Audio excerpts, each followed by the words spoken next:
If you're anything like me, I know when you saw the first gameplay of Space Marines 2, that shit had you bricked, my boy.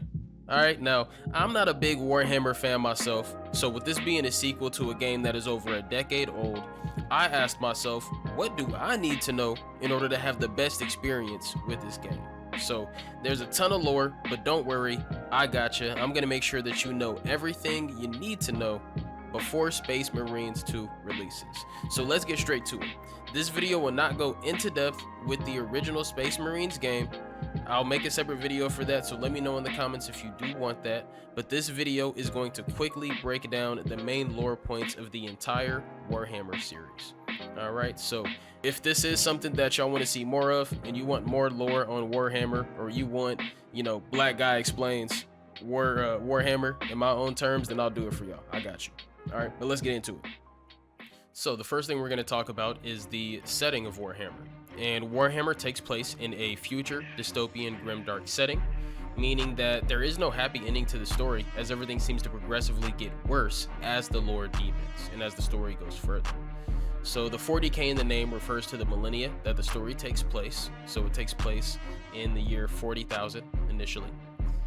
And at this point, Earth is now called Terra. It has been invaded by aliens and turned into a barren planet where civilization is trying to rebuild itself. Now, because it was so long ago that aliens first made contact, we don't know the exact date of contact, but most people have to speculate it was between the millennia of about 15 to 20k. And the reason why these aliens most likely made contact with humans is due to the existence or the discovery of warp gates, which warp gates also lead to the Chaos Realm, which leads to the Chaos Gods, but I won't get too much into that now. We'll be talking about that after this. But essentially what that had done to humanity is once the aliens touched down, basically, they were standing on business. They was trying to just take out everybody. They said, this is our shit now. You feel me? Like, we taking over your green ass planet. All that water, we drinking that shit up, nigga. That's me. That's my body, nigga. Do something about it. You feel me? And humans, we not gonna go down like no bitches. So we already said, yeah, we gonna match your energy. We getting y'all out of here. So essentially what the aliens did is it caused a ongoing state of war. And because it united humanity to where we weren't waging war with each other anymore, it was our whole planet against they whole planets. You feel me? Like, it was just, this was interstellar war type shit, interstellar gangs type shit. You feel me? But that's pretty much the setting of Warhammer for the most part. It's essentially a setting where there is ongoing war, there's ongoing death, and there's seemingly no end to it, which is why it is called that grim dark setting.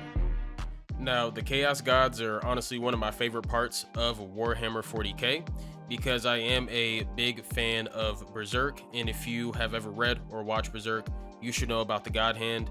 And essentially what the Chaos Gods are is like Warhammer's version of the God Hand.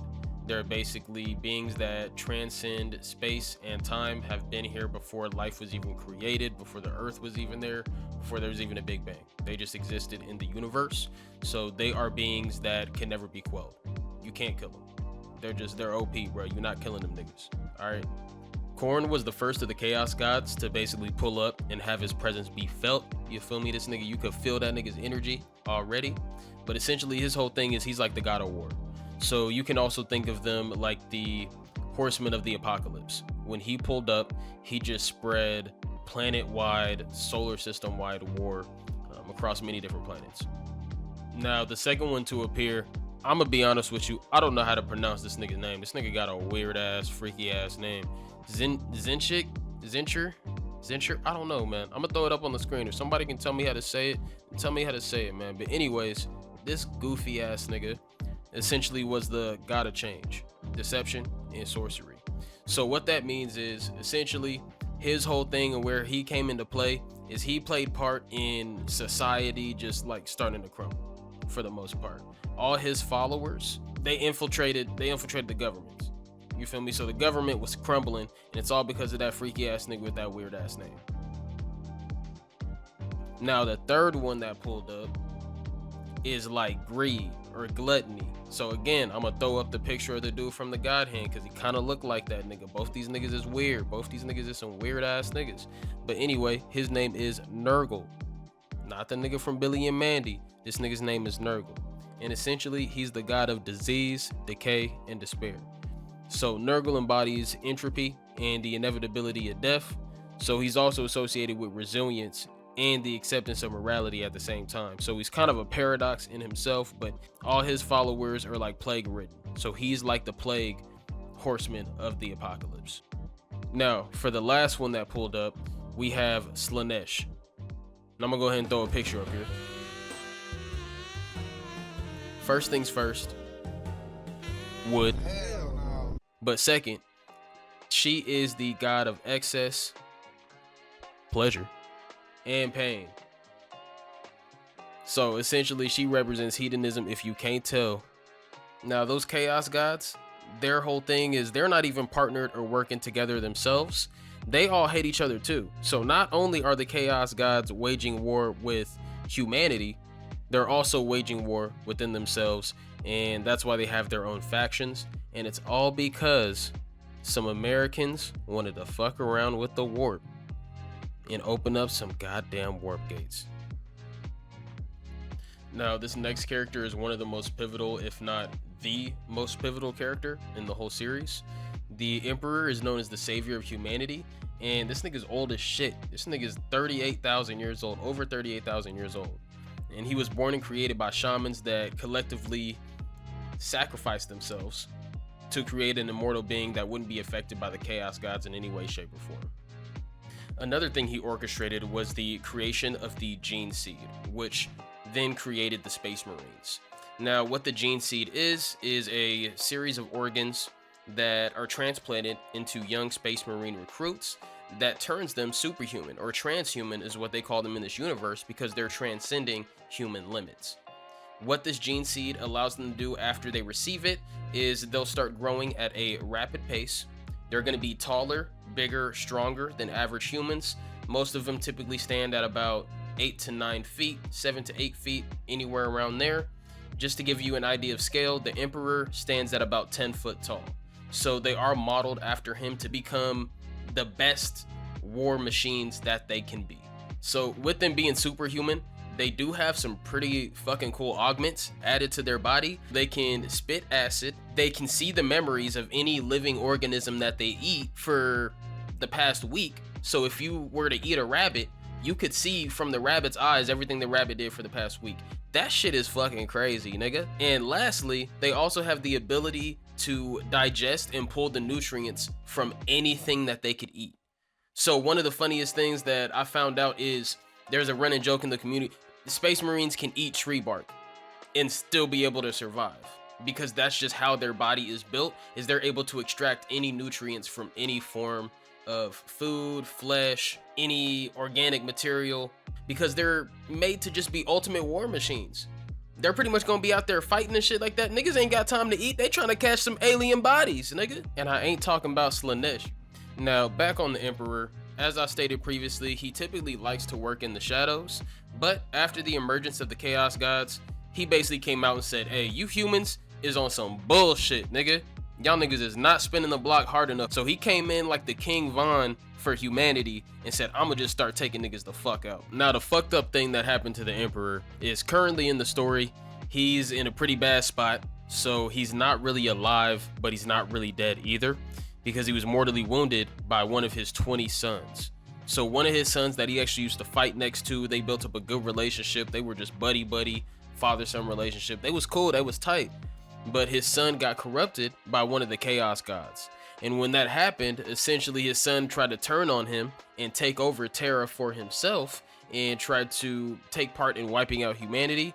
His father ain't about that shit. He originally couldn't hurt his son because that is his son at the end of the day, but he did it, and he did what had to be done, because that is his ultimate role, is to make sure humanity has a fighting chance. So he ended up killing one of his 20 sons, but on the same side, one of his sons mortally wounded him, and he decided to connect himself to his throne in his room to keep him alive, to be able to protect Terra. So even though he's not fully dead, he's not really alive either, and it's been 10,000 years that he's kind of been stuck. In the last section, I brought up briefly that the Emperor has 20 sons. His 20 sons aren't really his biological sons. I mean, I guess you can say they are, because they are genetically engineered with his DNA, but none of them look like him at all. And ultimately, the reason that the Emperor even genetically created these children was for the sole purpose of having them each lead a different legion of the Space Marines. Each of the 20 Primarchs had their own unique personalities and aspects of war, basically aspects that were taken from the Emperor himself. However, as I previously stated, this did end up taking a dark turn with his son Horus, who ended up becoming corrupted by the chaos and sparked what would be called the Horus Heresy. It was a massive civil war where half of the Primarchs that were led by Horus turned against the Emperor to try to overthrow him. This split the Imperium and resulted in Horus's death, and again that near fatal wounding of the Emperor.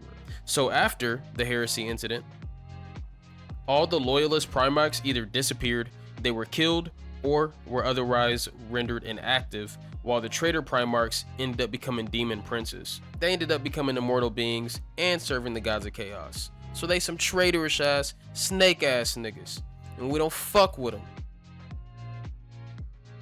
In the promotional videos for Space Marines 2, I'm sure you've seen that the main character has the blue kind of power suit looking armor, right? That armor is specific to a Space Marine Legion called the Ultramarines. Now, the Ultramarines are ran by one of the 20 Primarchs, basically the poster boy for all the Space Legions, or all the Space Marines, and his name is Roboute Guilliman. This nigga is that nigga, I'm telling you, man. He's so cold that he got killed, and his people said, nah bro, we gotta find some magic to bring this nigga back. And not only did they bring Roboute back, this nigga came back and said, damn, what the fuck are we fighting for, bro? Like, we're never like none of this shit means anything. Like, we're gonna lose. Like, my dad is dead, who is the strongest dude alive. He couldn't beat the chaos. They're literally trans-universal beings that just cannot be killed. We're just gonna have to wage war for the end of time. We should have just never found the warp gates. Niggas did not even listen to Roboute. They were just like, yay, he's alive, he's the Space Marine Jesus. And now once he revived, he was appointed as the new emperor for the Imperium. So he's the head motherfucking honcho, fresh off the wake up, because the current emperor is just stuck in a chair. All he's good for, he's like a giant battery, nigga. He's just a giant psychic battery. So where you're gonna come into the story is our main character, Titus. He is one of the Ultramarines. The Ultramarines have the largest faction.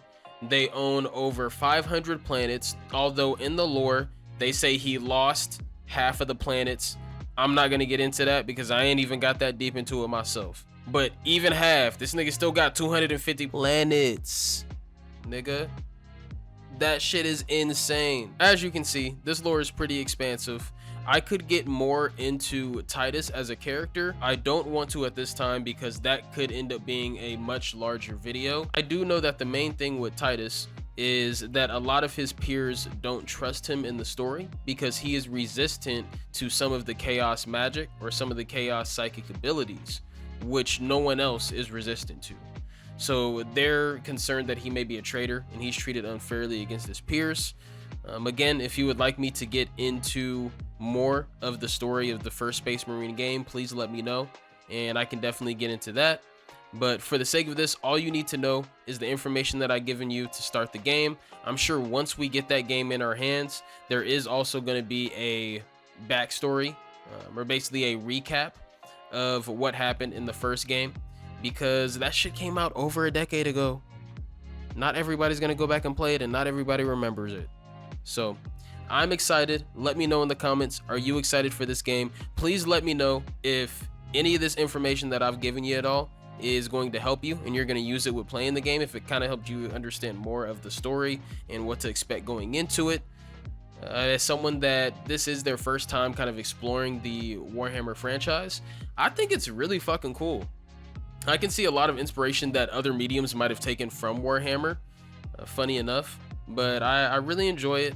I don't think I'll get more into it. I'm definitely not playing the tabletop games or nothing like that, but I'll enjoy this video game for what it is.